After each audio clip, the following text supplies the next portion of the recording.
अस्सलाम students, previous lecture में हमने 3.4 का क्वेश्चन नंबर 2 का पार्ट 1 सॉल्व किया था। आज के इस लेक्चर में हमने क्वेश्चन नंबर 2 का पार्ट 2 सॉल्व करना है। Find the value of m plus 5n and m minus 5n plus m plus 5p m minus 5p if m is equal to 10n p over n plus p। Students, हमारे पास ये m की value given है। इस value को use करते हुए मैंने इस एक्सप्रेशन की वैल्यू को फाइंड करना है। तो सेम एज इट इज जैसे हमने पार्ट 1 सॉल्व किया था प्रीवियस लेक्चर में, बिल्कुल सेम पार्ट 2 भी वैसे ही सॉल्व होगा। आज के इस लेक्चर में हम आपके इस टॉपिक को आसान तरीन बनाने जा रहे हैं। एक्चुअली बहुत से स्टूडेंट्स का ये प्रॉब्लम होता है कि वो कहते हैं सर कंपोनेंटो और वेडेंडो थ्योरम को अप्लाई कैसे करना है, इसको यूज कैसे करना है, इसको सिंप्लीफाई कैसे करना है। बहुत स्टूडेंट्स की ये क्वेरीज होती हैं इसमें। तो मैं कोशिश करूंगा कि आपके तमाम मसाइल को दूर किया जाए और आपका ये जो टॉपिक है आपके लिए आसान तरीन बनाया जाए। तो अपने पार्ट की तरफ चलते हैं, इसको सोल्व करने की कोशिश करते हैं। हमारे पास m की वैल्यू गिवन है, m is equal to 10np over n plus p। और स्टूडेंट देखिए, अगर मैं अपने इस वैल्यू को देखूं तो m प्लस 5n है, मीन्स के n के साथ 5 है। तो अगर मैं इसको ऐसे लिख दूं m is equal to 5n and 2p divided by n plus p। ठीक है, 5 2 टाइम 10 एंड n के साथ ऐसे ही आ जाएगा। मीन्स के 10np को मैंने ब्रेक किया है। 10np को ब्रेक करके मैंने 5n एंड 2p लिखा है। क्यों लिखा है? यह टर्म बनाने के लिए। अब इसको अगर मैं मजीद सिंप्लीफाई करूं, 5n यहाँ मल्टीप्लाई हो रहा है, जाके डिवाइड हो जाएगा। m divided by 5n is equal to 2p divided by n plus p। अब यहाँ पे हमने स्टूडेंट्स कंपोनेंटो और डिवाइडेंडो थ्योरम को अप्लाई करना है। अप्लाई कैसे करेंगे? डिनोमिनेटर को नोमिनेटर के साथ ऊपर प्लस करना है और नीचे माइनस करना है। तो यह हो जाएगा m plus 5n divided by m minus 5n equal to, यहाँ पे भी स्टूडेंट्स हमने वही काम करना है, ऊपर प्लस नीचे minus, 2p plus n plus p and 2p minus n minus p। अब फ्रेंड्स इसको सेम ऐसे ही लिख दें, m plus 5n m minus 5n is equal to 2p plus p 3p plus n 2p minus p minus n। Students, ये हमारे पास equation 1 भी है, इसको हम सेव कर लेते हैं। इक्वेशन 1, बिल्कुल घबराना नहीं है आपने, ये हम आपको बहुत सिंपल मेथड से मैं आपको सॉल्व करवा रहा हूँ और उम्मीद करता हूँ आपको समझ आ जाएगी। ये बहुत से स्टूडेंट्स की क्वेरीज होती हैं कि सर ये मेथड बहुत मुश्किल है, हमें समझ नहीं आ रहा। मैं आपको एक और बात बताता चलूँ, बोर्ड के एग्जाम में 3.4 एक्सरसाइज में से मिनिमम इन क्वेश्चन में से क्वेश्चन 2 के जो पार्ट्स हैं हमारे पास ये बहुत इंपॉर्टेंट है और यहाँ से एक का पार्ट मस्ट आता है सेक्शन बी में, इसलिए आपने इसको इग्नोर नहीं करना और ना ही आपने इसको स्किप करना है। तो इसको गौर से समझने की कोशिश करें, बहुत सिंपल और बहुत आसान है। देखिए हमारे पास इक्वेशन 1 तो बन गई है। अब हमने इसकी वैल्यू हमने फाइंड कर ली है, इसकी वैल्यू हमने फाइंड करनी है।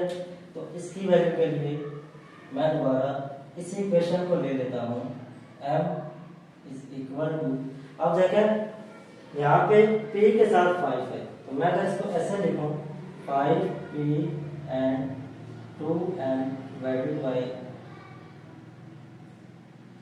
n plus p। देखें इसको मैंने इस तरह लिख दिया है, p के साथ 5 लिखा है, n के साथ 2 लिखा है। क्यों? कि इसकी वैल्यू मैंने फाइंड करनी है, p के साथ 5 है इस बार। तो अब इसको हम यहाँ पे डिवाइड कर देते हैं, m divided by 5p is equal to 2n over n plus p। अब इस पे अगेन हमने कंपोनेंट और डिवाइडेंडो थ्योरम यूज करना है, तो वही स्टेप है, ऊपर प्लस करना है और नीचे माइनस करना है। m plus 5p m minus 5p is equal to 2n plus p 2n minus n minus p। इसको सेम एज इट ऐसे ही लिखें m plus 5p m minus 5p is equal to 2n plus n 3n plus p और नीचे 2n minus n minus p। ये student हमारे पास इसकी equation 2 बन गई है, इक्वेशन 2। अब हमने सेम प्रीवियस पार्ट्स की तरह इसको इक्वेशन 1 एंड 2 को ऐड कर देना है। ऐड क्यों कर रहे हैं, यहाँ पे देखें दोनों की वैल्यूज को ऐड किया हुआ है, तो इसकी वैल्यू फाइंड करने के लिए मैं पार्ट 1 और 2 को ऐड करूंगा। हम यहाँ पे नोट कर लेते हैं एडिंग इक्वेशन 1 एंड 2। अब इक्वेशन 1 और 2 को हम ऐड कैसे करेंगे, जो लेफ्ट हैंड साइड है उसको लेफ्ट साइड पे ऐड करेंगे और जो राइट साइड है उसको राइट साइड पे ऐड करेंगे।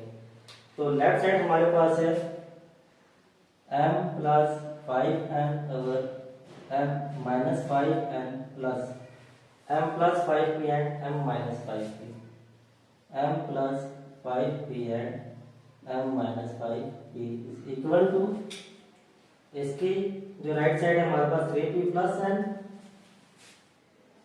3p plus n over p minus n plus इसकी राइट साइड मेरे पास है 3n plus p और n minus p, 3n plus p और n minus p। अब फ्रेंड्स देखो यहाँ पे मेरे पास जो लेफ्ट साइड बनी है सेम एज इट इज यही टर्म बन गई है जो हमारे पास क्वेश्चन में गिवन थी। इसकी वैल्यू फाइंड करने के लिए मैंने जो राइट साइड है हमारे पास इसको सिंप्लीफाई करना है, तो इसको हम सेम एज इट इज ऐसे ही लिखते हैं साथ इज इक्वल टू, इसको हमने सॉल्व करना है। तो इसको सॉल्व करने के लिए देखिए हमारे पास यहाँ पे डिनोमिनेटर में p minus and n minus p है, तो इसको सेम करने के लिए मैं क्या करूंगा 3p plus n p minus n plus 3n plus p। यहां से अगर मैं माइनस को कॉमन ले लूं तो मेरे पास ये टर्म यूं बन जाएगी p माइनस n।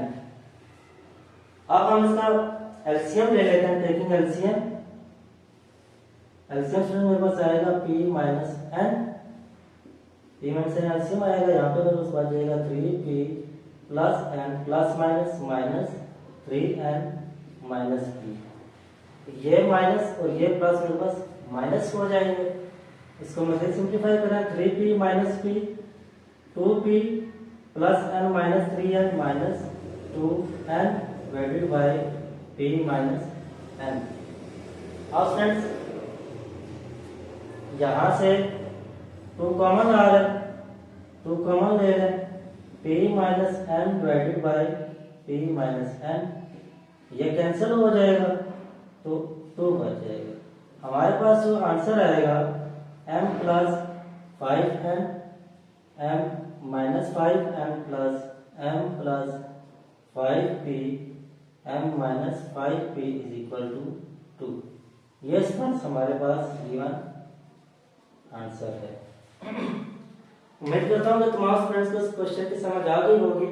बहुत सिंपल और इजी मेथड है, इसको अपने सर पे सवाल करने की जरूरत बिल्कुल नहीं है और ये भी नहीं समझना कि बहुत मुश्किल है हम इसको स्किप कर देंगे, बोर्ड के पेपर में भी हम इसको चॉइस पे छोड़ देंगे, तो ये आपकी बहुत बड़ी मिस्टेक होगी। क्योंकि अगर आप इसको गौर से समझ लेते हैं तो इम्पोर्टेंट भी है और इजी भी है।